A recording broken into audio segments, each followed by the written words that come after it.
की धारा है धारा जो देती दुखों से किनारा। मुरली अमृत की धारा है धारा जो देती दुखों से किनारा। भूले जीवन में हो जाए शिव बाबा मुरली में समझाए। भूले जीवन में हो जाए शिव बाबा मुरली में समझाए। तुम्हें देवता बनना है प्यारा, देखो गलती न करना दोबारा। मुरली अमृत की धारा है धारा जो देती दुखों से किनारा।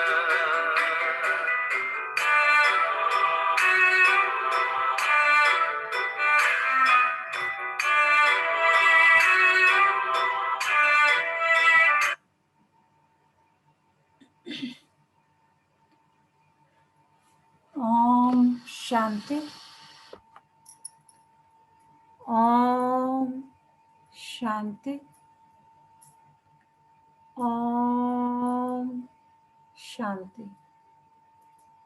सभी रिलैक्स होकर बैठें, बुद्धि को चारों तरफ से हटाकर पूरा ध्यान भ्रिकुटी के मध्य में। ये मुझ आत्मा का निवास स्थान है। मैं आत्मा इस शरीर की मालिक हूँ। मैं आत्मा इन कर्मेंद्रियों की मालिक हूँ। मैं बहुत भाग्यवान आत्मा हूँ कि परमपिता परमात्मा ने मुझे अपना बनाया है। रोज मुझे राजयोग सिखाते हैं, गुणों से, शक्तियों से, ज्ञान से भरपूर करते जाते हैं। शुक्रिया मेरे बाबा, शुक्रिया मुझे अपना बनाने के लिए, मुझे रोज पढ़ाने के लिए, मुझे पतित से पावन बनाने के लिए। अभी मैं आत्मा अपने परम पिता परमात्मा के महावाक्य सुनूंगी। आज 2 मई 2021 बाबा के अव्यक्त बाप दादा के रिवाइज मूल्य है 23/12/87 की। मनन शक्ति और मग्न शक्ति। मनन शक्ति और मग्न शक्ति के बारे में बाबा देखिए क्या पढ़ाते हैं। आज डबल ताजधारी, डबल राज्य अधिकारी बनाने वाले बाप, डबल ताजधारी, डबल राज अधिकारी बनाने वाले बाप विशेष अपने डबल विदेशी बच्चों से मिलन बनाने आए हैं। तो आज जो है बाबा के सामने ग्रुप कौन सा बैठा है? विदेशी बच्चों का बैठा है। तो बाबा कह रहे हैं आज डबल ताजदारी, डबल राज अधिकारी बनाने वाले बाप विशेष अपने डबल विदेशी बच्चों से मिलने आए हैं। बाप दादा देख रहे हैं चारों ओर के डबल विदेशी। डबल विदेशी बाबा फॉरेनर्स को कहते हैं। तो चारों ओर के डबल विदेशी स्नेही सहयोगी,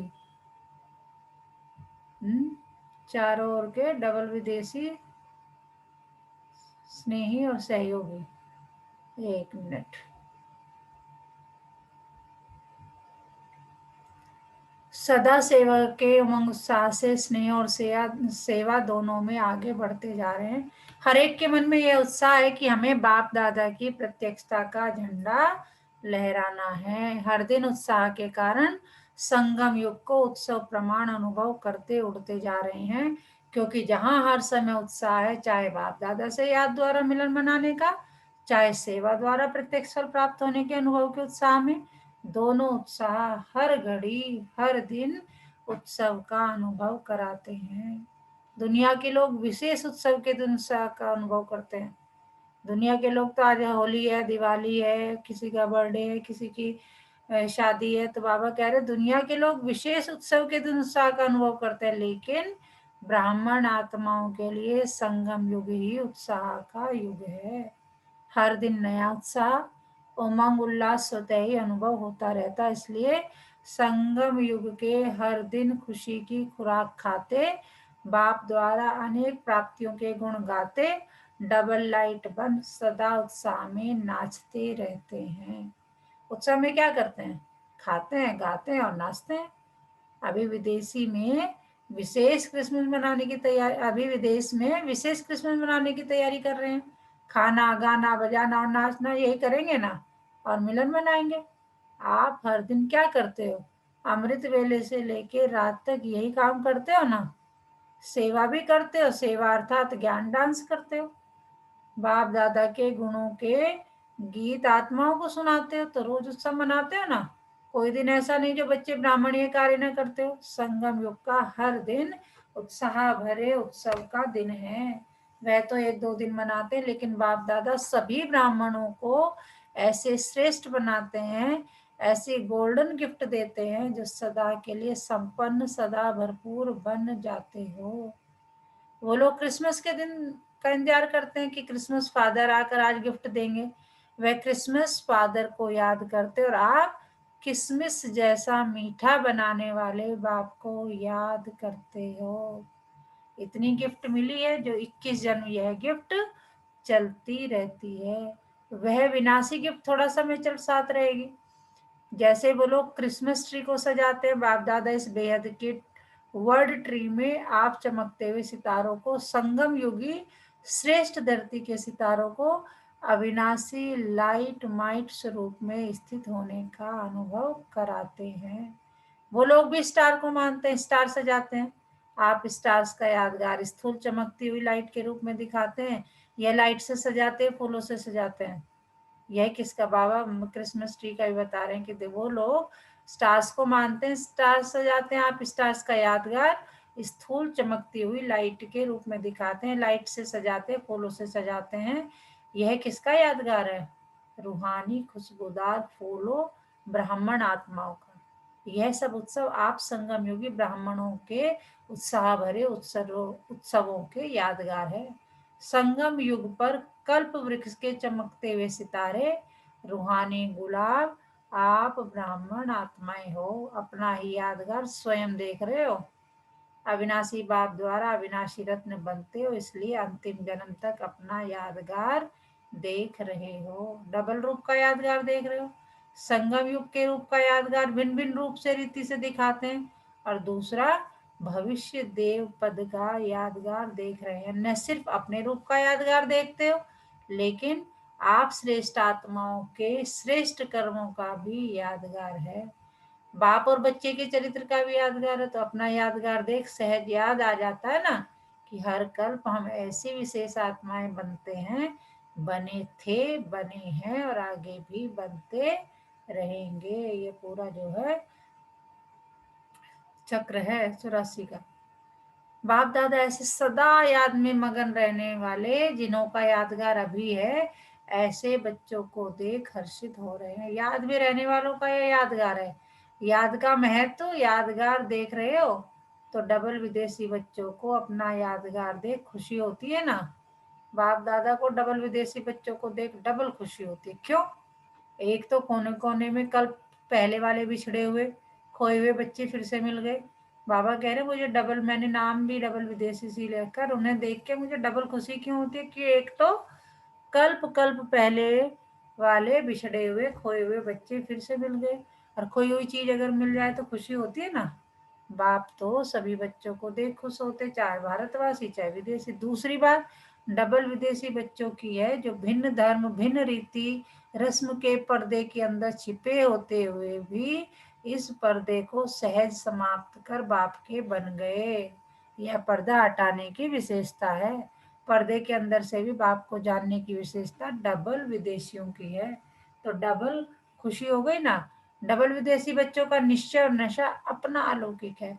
बाप दादा चारों ओर के डबल विदेशी बच्चों को विशेष सदा उत्साह में रहने वाले, हर दिन उत्सव मनाने वाले, हर दिन वरदाता बाप द्वारा विशेष वरदान में विशेष आशीर्वाद लेने की डायमंड गिफ्ट बड़े दिल से बड़े दिन के लिए दे रहे हैं। बड़े दिल से बड़े दिन के लिए दे रहे हैं, क्रिसमस के आसपास की। तो सदा उत्सव भरी जीवन भर सदा सहज उठती कला के अनुभवी श्रेष्ठ जीवन भव। अच्छा, आज बाप दादा वतन में 3 प्रकार के बच्चों को देख रहे थे। देखना तुम हम लोग किस प्रकार के हैं उसमें। 3 प्रकार कौन से देखे? वर्णन करने वाले, मनन करने वाले, अनुभव में मगन रहने वाले। कौन कौन से? वर्णन करने वाले, मनन करने वाले और अनुभव में मगन रहने वाले। ये 3 प्रकार के बच्चे देश विदेश के सभी बच्चों में देखे। वर्णन करने वाले ब्राह्मण अनेक देखे, मनन करने वाले बीच की संख्या में देखे, अनुभव में मगन रहने वाले उससे भी कम संख्या में देखे। वर्णन करना अति सहज है, किसी को बताना ऐसा है ऐसा है ऐसा है करना अति सहज है, क्योंकि 63 जन्मों के संस्कार है। एक सुनना, दूसरा जो सुना वह वर्णन करना, या करते आए हो। भक्ति मार्ग है ही सुनना या कीर्तन द्वारा प्रार्थना द्वारा वर्णन करना।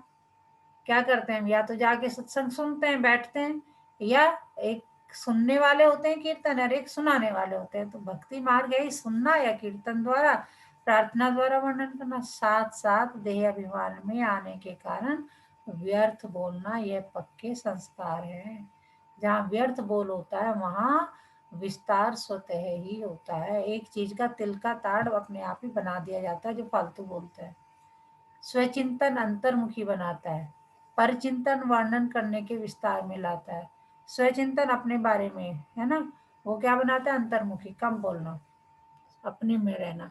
और परचिंतन दूसरे के बारे में तो कितनी बातें करवा लो। तो परचिंतन वर्णन करने के विस्तार में लाता है। तो वर्णन करने के संस्कार अनेक जन्मों के होने के कारण ब्राह्मण जीवन में भी अज्ञान से बदल ज्ञान में तो आ जाते हैं।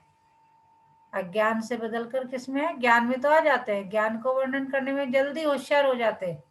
वर्णन करने वाले वर्णन करने के समय तक खुशी व शक्ति अनुभव करते हैं, लेकिन सदा काल के लिए नहीं।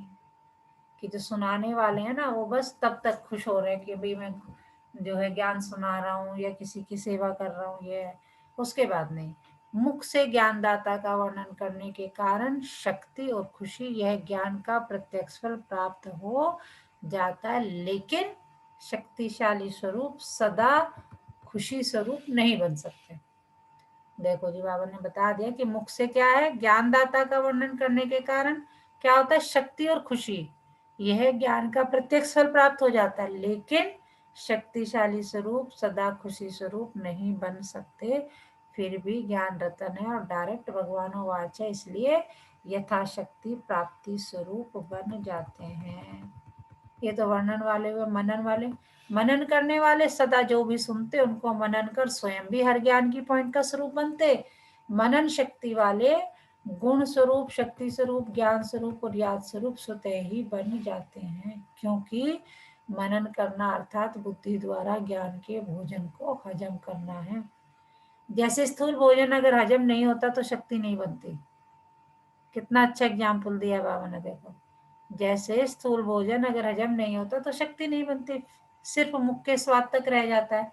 ऐसे वर्णन करने वालों को भी सिर्फ ज्ञान मुख के वर्णन तक रह जाता, लेकिन वह बुद्धि द्वारा मनन शक्ति द्वारा धारण कर शक्तिशाली बन जाते हैं।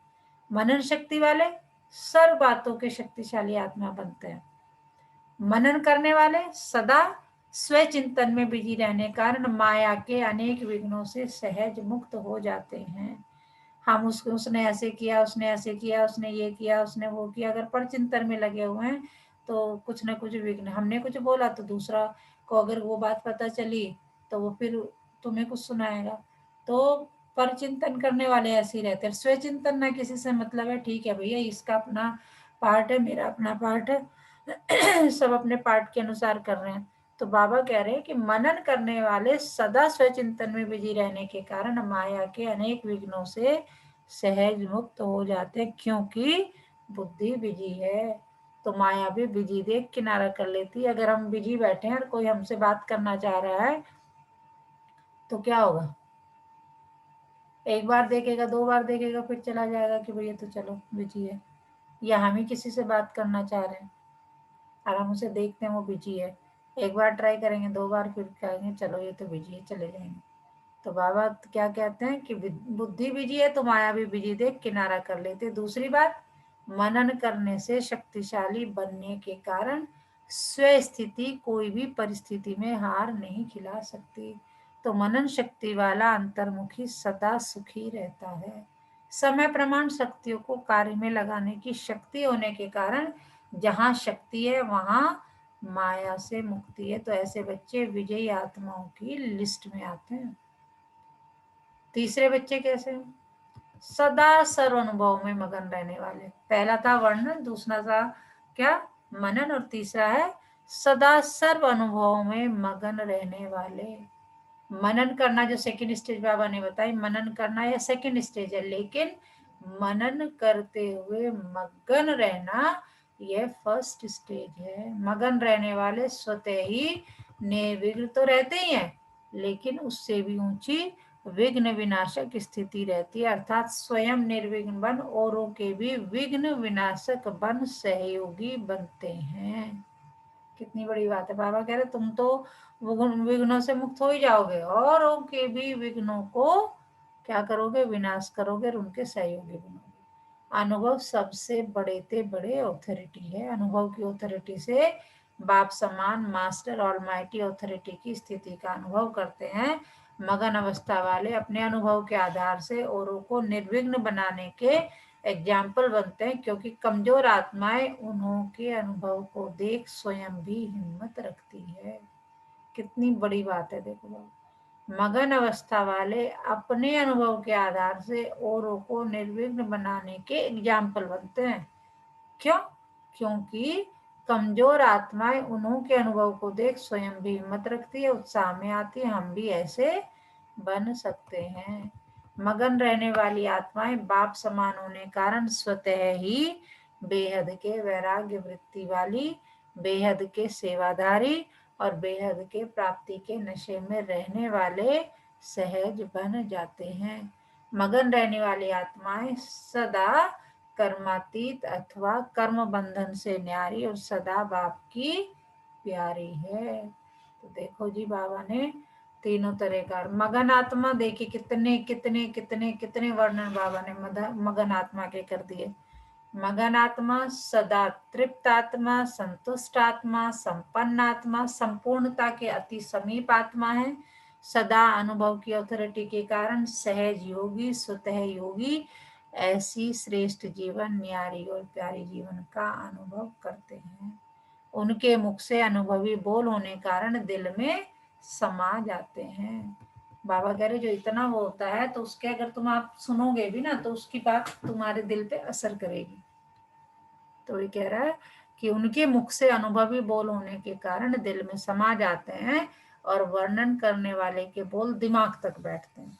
देखो जी, इतना अंतर है। बाबा ने कहा जो वर्णन करने वाले हैं उनके बस बस दिमाग में, हाँ गया किसी ने बताया, लेकिन जो अनुभवी आत्माएं हैं, जो फर्स्ट स्टेज की आत्मा है ना, सदा मगन रहने वाली आत्मा, बाबा कह रहे उनके बोल जो है सीधा दिल में समाते हैं। तो समझा फर्स्ट स्टेज क्या है?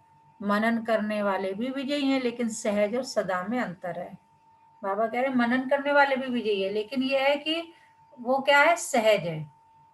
वो सहज और सदा में अंतर है। एक खुशी जो है क्या है? थोड़ी देर के लिए, और एक जो है सदा के लिए, तो दोनों में अंतर है। मगन रहने वाले सदा बाप की याद में समाये हुए होते हैं। तो अनुभव को बढ़ाओ, लेकिन पहले वर्णन से मनन में आओ। बाबा कह रहे स्टेज है, ऐसे नहीं होता सीधा ही। सीधा अनुभवी कैसे बन जाओगे? पहले तो तुम्हें वर्णन करना पड़ेगा, ज्ञान पे पक्का तो होना पड़ेगा ना। ज्ञान पक्का होगा तो फिर क्या होगा? मान लीजिए हमें कोई खाना बनाने की रेसिपी है ना, तो पहले क्या करना पड़ेगा? पहले उसके बारे में पढ़ना पड़ेगा कि कैसे बनाते हैं। फिर ऐसे तो नहीं कि बस पढ़ लिया और कर दिया, नहीं, फिर मनन करेंगे, अच्छा स्टेप्स याद करेंगे दिमाग में कि पहले ये करना है, फिर ये करना है, फिर ये करना है, फिर ये करना है। ठीक है, पहले वर्णन, फिर मनन और फिर अनुभव, फिर उसे बनाएंगे, वो प्रैक्टिकल हो जाएगा। तो बाबा कह रहे हैं लेकिन पहले वर्णन से मनन में आओ। मनन शक्ति मगन शक्ति को सहज प्राप्त करा देती है।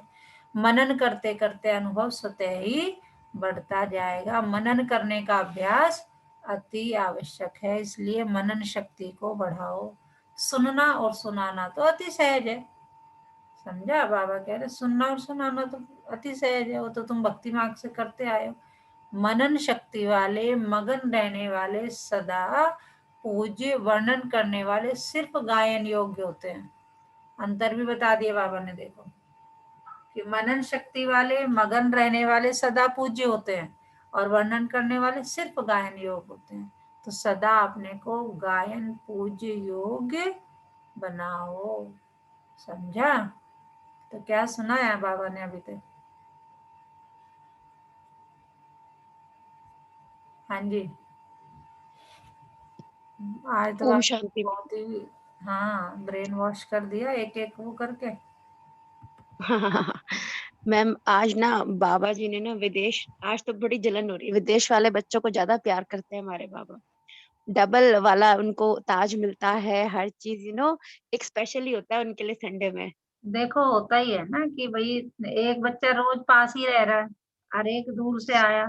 खुद भी देखो लौकिक में तो किसे प्यार करोगे?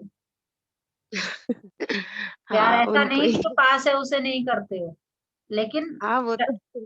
है ना, लेकिन जो दूर से आया उस पे वो थोड़ा सा प्यार दिखता ज्यादा है। करते तो पास वाले को भी है, नहीं उसे इग्नोर करते।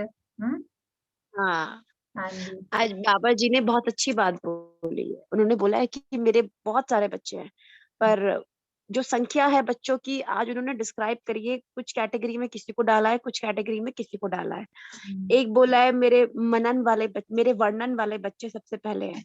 हम्म, जो वर्णन, दैट इज फर्स्ट स्टेज, जो वर्णन करते हैं भाई, हमने सीखा, हमने दूसरों को बताया, हम्म, दैट्स इट। वहीं तक एक लिमिटेड जगह रह गए। हम्म, वरना बोला और बता दिया तो हम्म, उससे आगे बढ़ना है। हमारे बाबा जी बोलते हैं भाई तुम सेकंड स्टेज पे आओ। हम्म, मनन, हम्म, मनन करना बहुत जरूरी है। उससे हमें खुशी मिलेगी, हमें शक्ति मिलेगी, और पर हमें चीजों का अनुभव नहीं होगा, हमें खुशी बिल्कुल। अनुभव बिल्कुल नहीं होगा। उसके लिए हमें फिर जाना होगा थर्ड स्टेज में। हम्म, थर्ड स्टेज में होता है आपको अनुभव महसूस होने लगते हैं, हम्म, और अनुभव होने बहुत जरूरी है। आप दूसरों की परेशानियों को भी फिर क्योर कर पाते हो, और जब तक अनुभव नहीं होंगे, जैसे कि मैम जो मुझे फील होता है कि आप तो थर्ड स्टेज पे हो, बिकॉज ऑफ यू ओनली मैं आई थी आपके पास। हाँ मुझे अच्छा लगता था। चलो देखते हैं कौन किस किस स्टेज पे। अच्छी बात है, सबको बनना है। हम सब भाई बहन है, आपस में एक दूसरे का हाथ लेके बढ़ना है। बाबा की बिल्कुल कृपा है। तो बाबा कह रहे अनुभव के लिए, बाबा ने ये भी एग्जाम्पल दिया कि तुम जब तीसरे मतलब ये जो स्टेज है हमारी मगन वाली अनुभवी स्टेज पे होंगे तो अपना तो तुम्हारा विघ्न विनाश करोगे, कल्याण। दूसरों के भी विघ्न विनाशक बनोगे। Absolutely. है ना? बिल्कुल। तो सदा अपने को डबल राज्य अधिकार। अच्छा, तो बाबा क्या कह रहे हैं फिर? वहां तक हम पहुंचे थे कि तो सदा अपने को गायन पूज्य योग्य बनाओ। समझा? सेवाधारी तो तीनों है, बाबा कह रहे सेवा तो तीनों कर रहे हैं, लेकिन सेवा का प्रभाव नंबर वार है। नंबर वार में नहीं आना, नंबर वन बनना। बाबा कह रहे नंबर वार नहीं, लाइन नहीं, मैं नंबर वन पे हूँ, वो बनना। अच्छा, सदा अपने को डबल राज्य अधिकारी, डबल ताजधारी। अब देखो बाबा इतनी महिमा कर देगा हमारी, है ना? सारे ताज उसका बस चले तो उठा के अभी हमें स्वर्ग में बिठा दे। सदा अपने को डबल राज्य अधिकारी, डबल ताजधारी, श्रेष्ठ आत्मा अनुभव करने वाले, सदा मनन शक्ति द्वारा मगन स्थिति का अनुभव करने वाले, सदा बाप समान अनुभवी, मास्टर ऑलमाइटी ऑथोरिटी स्थिति के अनुभवी मूर्त बनने वाले, सदा अपने शक्तिशाली पूज्य स्थिति को प्राप्त करने वाले, ऐसे नंबर वन सदा विजयी बच्चों को बाप दादा का याद प्यार और नमस्ते। हम रूहानी बच्चों की रूहानी माता पिता बाप दादा को सर्व संबंधों से याद प्यार, गुड मॉर्निंग, नमस्ते बाबा, नमस्ते, शुक्रिया बाबा, शुक्रिया। आज तो बाबा ने सब ताज पहना दिए। तो नशा सारा दिन चढ़ा रहना चाहिए, वाह मेरा भाग्य, वाह मेरा बाबा, और वाह ये ड्रामा। कभी कभी तो मुरली ऐसी चलती है, ऐसे लगता है बस भाई दिन बन गया, है ना। विदेश भाई बहनों के ग्रुप से बात कर रहे हैं बाबा। विदेश में रहते स्वदेश स्वरूप की सदा स्मृति में रहने वाले हो। बाबा कह रहे हैं कि विदेश में रहते हुए भी स्वदेश और स्वरूप की सदा स्मृति में रहने वाले हो।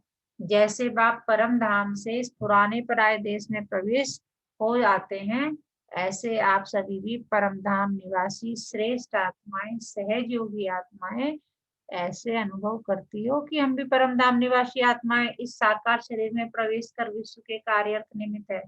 पूछ रहे हैं बाबा, महसूस करते हो आप भी अवतरित हुई ब्राह्मण आत्माएं हो। शूद्र जीवन समाप्त हुई, अब शूद्र खत्म, अब शुद्ध ब्राह्मण आत्माएं।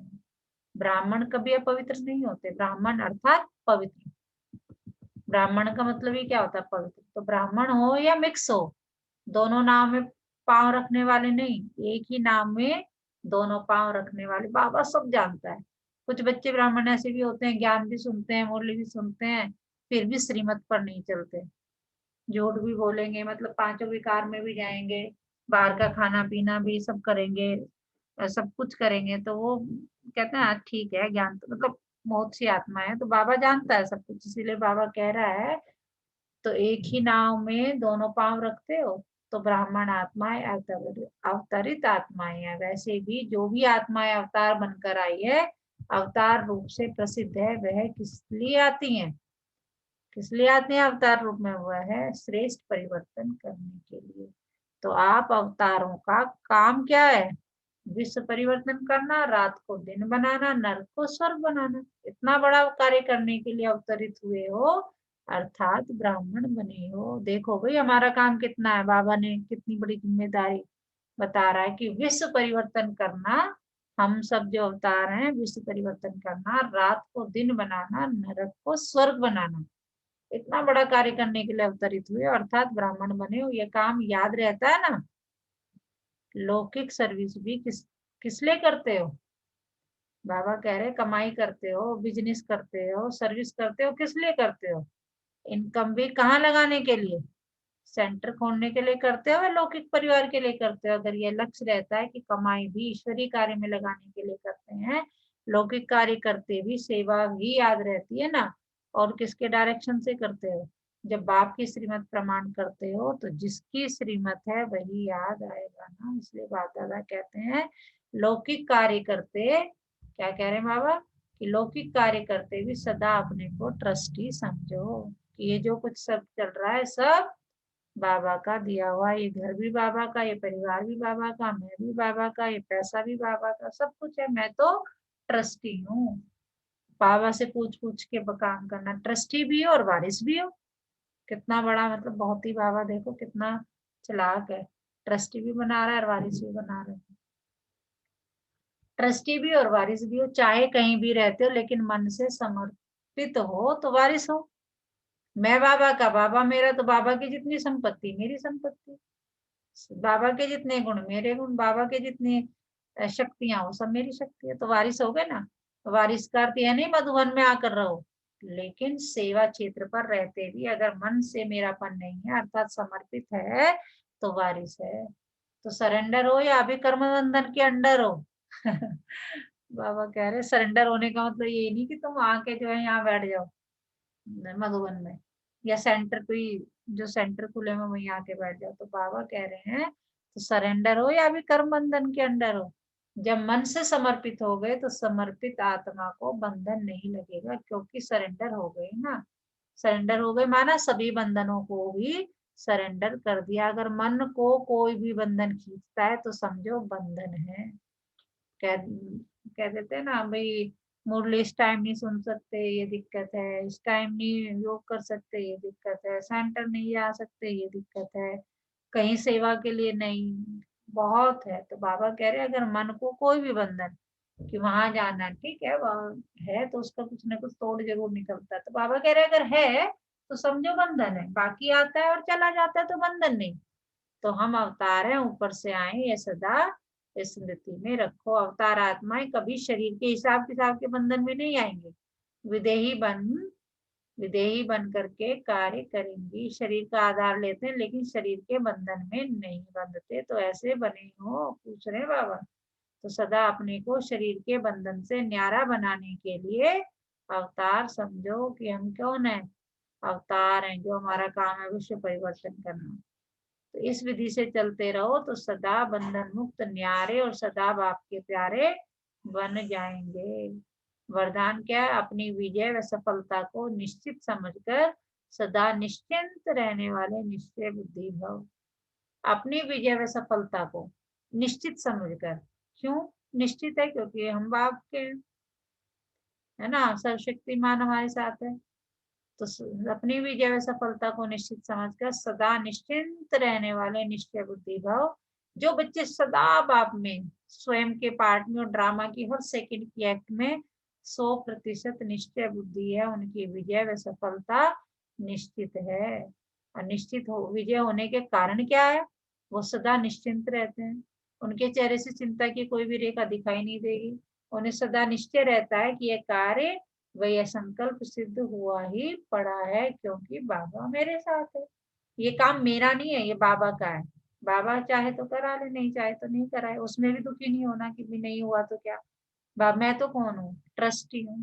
ये बच्चा भी बाबा का, ये फैमिली भी, ये सर्विस भी, ये तन भी, ये मन भी, सब कुछ है। तो बाबा कह रहे हैं जिन्हें सदा यानी 100% निश्चय रहता है तो कार्य व संकल्प सिद्ध हुआ ही पड़ा है। उन्हें कभी किसी बात में क्वेश्चन नहीं उठता। हो तो जाए लेकिन, बाबा पे विश्वास तो है पर, परंतु, तो बाबा कह रहे उन्हें ये सारा इस तरह का क्वेश्चन आता ही नहीं दिमाग में। सौंप दो बस उसे 100%। ट्रस्टी बन के जियो जिंदगी, बड़ी खुशनुमा रहती है, बड़ी खुशनुमा अनुभव है मेरा। स्लोगन, सुनने सुनाने में भावना और भाव को बदल देना ही वायुमंडल खराब करना है। सुनने सुनाने में भावना और भाव को बदल देना ही वायुमंडल खराब करना है। कई बार हम किसी बात को सुनते हैं, हमारा भाव कुछ और होता है, दूसरे का कुछ और भाव होता है। सुना कुछ और दिया। तो बाबा वही कह रहे हैं, सुनने सुनाने में भावना और भाव को बदल देना ही वायुमंडल खराब करना है। हमने किसी और इंटेंशन से कहा, उस बात को जाके कुछ और कह दिया। तो बाबा कह रहे हैं ये सब, उसमें क्या फर्क पड़ता है? भावना और भाव, कि मेरी इंटेंशन क्या है, मेरा भाव क्या है उसके प्रति। तो उससे वायुमंडल खराब हो जाता है। ठीक है, अच्छा, ओम शांति।